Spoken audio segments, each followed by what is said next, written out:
क्या एक रेफ्यूजी यहाँ से कनाडा से निकल के किसी और मुल्क में वो कैसे सफर कर सकते हैं? जिस लम्हे आपने केस फाइल किया तो आपका स्टेटस चेंज हो गया, आपका स्टेटस बन गया रेफ्यूजी क्लेमेंट। जब तक आप रेफ्यूजी क्लेमेंट हैं आप कनाडा से बाहर सफर नहीं कर सकते। हाँ, विद इन कनाडा आप ट्रैवल करें। डिसीजन हो गया, रेफ्यूजी ट्रैवल डॉक्यूमेंट मिल गया, क्या पाकिस्तानी पासपोर्ट के ऊपर कनाडा से सऊदी उमरा के लिए जा सकते हैं? अगर आप अपने उस कंट्री ऑफ परसिक्यूशन के पासपोर्ट पे ट्रैवल करेंगे, उसको यूज करेंगे तो और सीबीएसए के नोटिस में आ गया तो फौरन ट्रिगर कर देगा, तो ये एडवाइजेबल नहीं। ट्रैवल डॉक्यूमेंट को लेके क्या किसी और मुल्क में उस ट्रैवल डॉक्यूमेंट के ऊपर ट्रैवल करके वहां जॉब कर सकते हैं? नहीं, ये ट्रैवल डॉक्यूमेंट सिर्फ ना सफर के लिए दिया गया है। जॉब नहीं कर सकते क्योंकि उस कंट्री की अपनी कंडीशंस होनी है ना। मतलब पीआर है और वो किसी ऐसे मुल्क में जॉब करना चाहता है तो क्या पीआर और ट्रैवल डॉक्यूमेंट के बेस के ऊपर उस मुल्क में जाके वो जॉब कर सकता है? वो एक उसके पास लीगल स्टेटस है, मतलब अपॉर्चुनिटी है कि वो जॉब कर सकता है पीआर के बेस के? जी बिल्कुल कर सकते हैं।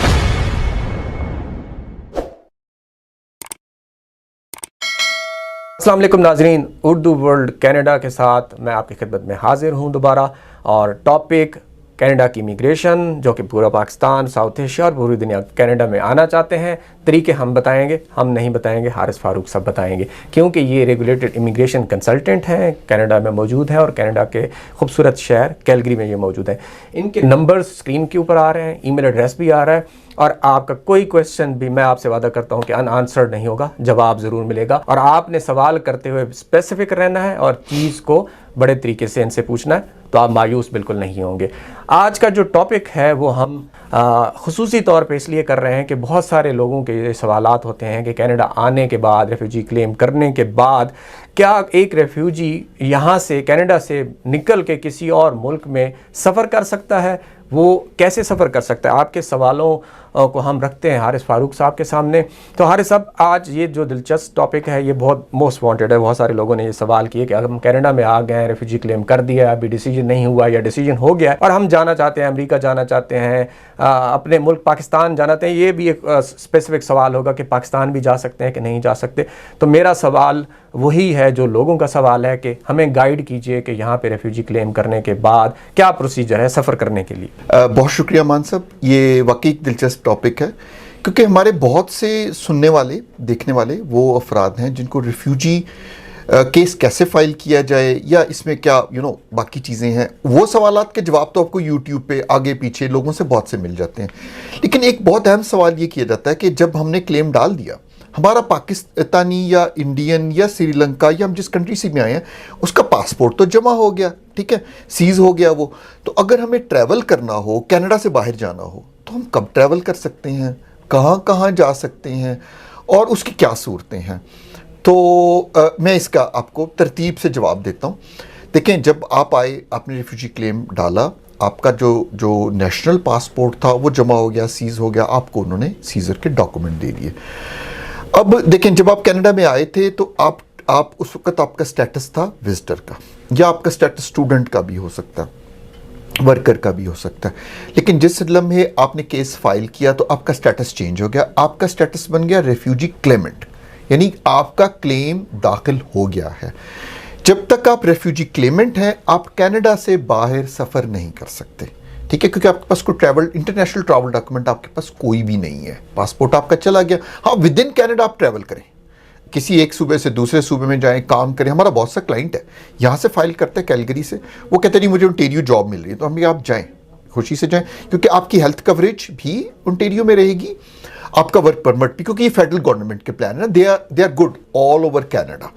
अच्छा, जहाँ तक आ गई ट्रैवल की बात, आपका जब तक क्लेम चल रहा है आप ट्रैवल कनाडा से बाहर नहीं कर सकते। जब आपका क्लेम अप्रूव हो गया और आपको नोटिस ऑफ डिसीजन मिल गया, यानी कि फैसला आपके हक में आ गया, उसके बाद अगर आप कनाडा से बाहर ट्रैवल करना चाहते हैं तो आपको ट्रैवल डॉक्यूमेंट अप्लाई करना पड़ता है। वो कैनेडियन गवर्नमेंट आपको देती है और रेफ्यूजीज़ का ट्रैवल डॉक्यूमेंट होता है, $120 उसकी गवर्नमेंट फीस है, और उसके ऊपर आपकी सिक्योरिटी चेक करती है गवर्नमेंट, डिफरेंट चीज़ें आपका वो करती है। आपको 2 रेफरेंसेस चाहिए, जैसे आपने पासपोर्ट अप्लाई किया था, आपको एक गारंटर चाहिए, समबडी हु नोज़ यू, और वो गारंटी प्रोवाइड कर सके, या वो ऐसी लीगल पोजीशन में पे हो, जैसे मैं हूँ, मैं इमिग्रेशन कंसल्टेंट हूँ, मैं कमिश्नर ऑफ ओथ्स भी हूँ, तो हम ट्रैवल डॉक्यूमेंट के लिए गारंटी की सर्विसेज भी प्रोवाइड करते हैं।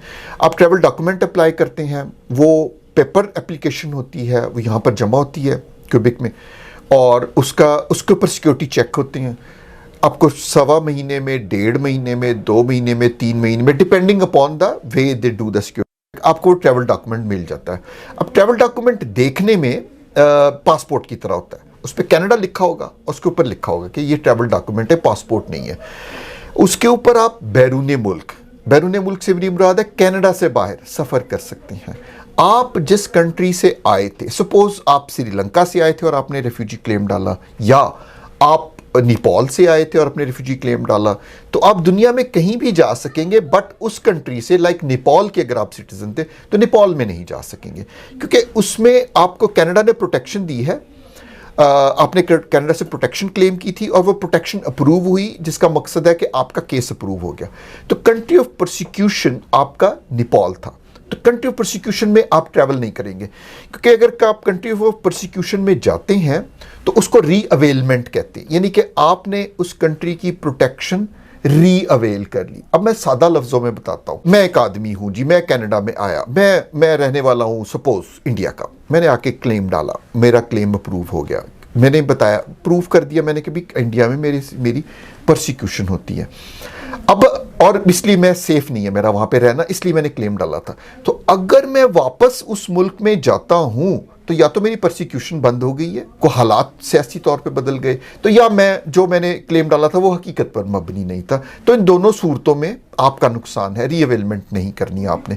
तो ट्रैवल डॉक्यूमेंट जो है वो उस पर आप यूएसए जा सकते हैं, यूरोप के कुछ मुल्क तो उस पर वीज़ा फ्री एंट्री देते हैं, कुछ में आपको ईटीए लेना पड़ता है, और गल्फ़ के कंट्रीज़ जो हैं कुछ वो उनकी पॉलिसी है ट्रैवल डॉक्यूमेंट पे आपको वो जाना अलाउ नहीं करते। लेकिन ट्रैवल डॉक्यूमेंट मिलने के बाद आप अपने ट्रैवल एजेंट से राब्ता करेंगे, उस कंट्री की वेबसाइट से चेक करेंगे वो आपको जाने देते हैं या नहीं देते। तो ये ट्रैवल डॉक्यूमेंट आपको इसका नाम तो ट्रैवल डॉक्यूमेंट है, लेकिन एक पासपोर्ट ही की तरह है, और एक तरह की आपको आज़ादी देता है कि जब तक आपके पास कनाडा का पासपोर्ट नहीं आता, आप यही ट्रैवल डॉक्यूमेंट इस्तेमाल करेंगे। अब ये जो मैंने बात की है, इसको मैं थोड़ा सा इसकी और तशरीह करता हूँ। देखिए, आज आपका केस अप्रूव हुआ, आपको उसका पॉजिटिव डिसीजन मिला, आपने ट्रैवल डॉक्यूमेंट अप्लाई कर दी, आपको ट्रैवल डॉक्यूमेंट मिल गया, साथ ही में आपने परमानेंट रेजिडेंसी अप्लाई कर दी। अब वो ट्रैवल डॉक्यूमेंट आपने यूज़ किया 2 साल, आपकी पीआर अप्रूव हो गई, पीआर कार्ड आपको मिल गया, आप कनाडा के पीआर बन गए, लेकिन सिटीजन नहीं बने ना कनाडा के। आप तब भी उस ट्रैवल डॉक्यूमेंट ही को इस्तेमाल करेंगे और नया रिन्यू कराएंगे उस वक्त तक जब तक आप अपना ड्यूरेशन कनाडा में पूरा नहीं कर लेते, कैनेडियन सिटीजन नहीं बन जाते और कनाडा का पासपोर्ट आपको नहीं मिल जाता, तब उस वक्त तक आप ट्रैवल डॉक्यूमेंट ही यूज़ करेंगे और सफ़र कर सकेंगे। अच्छा सर, मेरे जहन में भी सवाल आ रहा है कि अगर लेट्स सपोज किसी बंदे का केस डिसाइड हो गया, उसके पास ट्रैवल डॉक्यूमेंट भी जैसे आप कह रहे हैं, हाँ नाज़रीन, अगर आप समझ रहे हैं कि आपने ट्रैवल डॉक्यूमेंट अप्लाई करना है तो हारिस फारूक साहब से आप ज़रूर रब्ता करें, क्योंकि इनके पास अथॉरिटी है कि वो आपको गारंटर के तौर पे आपके कागजात भी अटेस्ट कर देंगे और इसके लिए डेफिनेटली आपको कोई ना कोई फ़ी इनको पे करनी पड़ेगी। ये सर्विस भी ये ऑफिस प्रोवाइड करता है।